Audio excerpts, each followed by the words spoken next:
1966. A senator's wife had a child. 6 years later, everyone around the boy started to die mysteriously.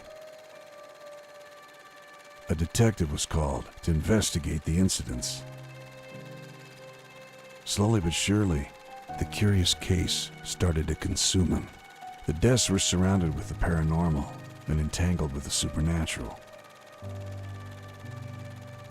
All the man could come up with was Senator Charles Wagner as the prime suspect, and only after witnessing him shooting his wife with a nail gun. In the end, only thing he pulled out from that burning Dante Manor was the child.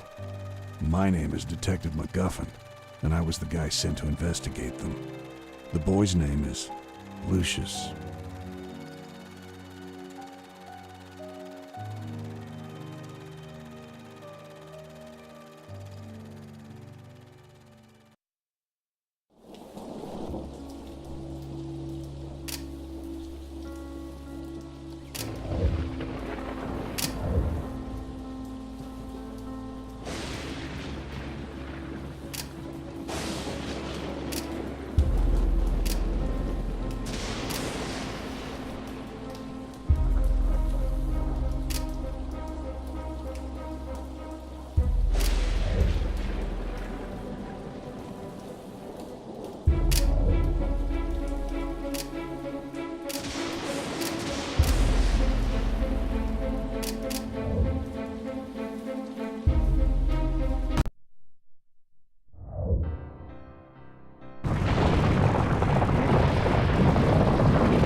The whole house burned down to the ground, and we couldn't save them all.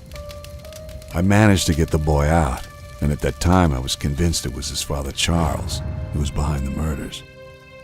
In these situations, the procedure was to take the boy to psychiatric evaluation, so I headed to St. Benedict's Hospital, the very same hospital he was born in. It was only fitting to visit it once more.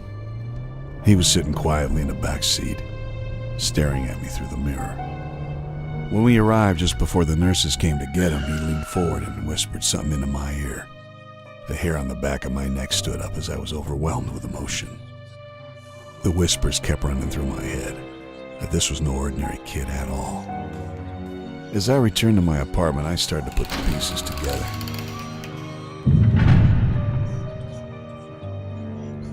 They were all pointing at the boy. How could I not see this before? Was Charles right all along? Was I actually helping the devil's son? Yes, you finally understand your place in all this. You're him, aren't you? Come now. You have been able to sense it all along. Deep inside you, there's been something telling you to do the right thing. But I'm Catholic? Yes. So am I. We are all just part of his plans. My job is to make things slightly more interesting. And me? I'm also just a part of the plans. You have done what you're supposed to do, and you're going to do a lot more. We're only getting started here, and look at it this way. You're just serving the Lord in the end. He is the one who actually devised the upcoming rapture. I'm just putting my little twist on the whole thing. We are all just fulfilling his wishes here. So, just relax and listen to what I have come up with for the boy now. I was conflicted, but eventually I had to give in.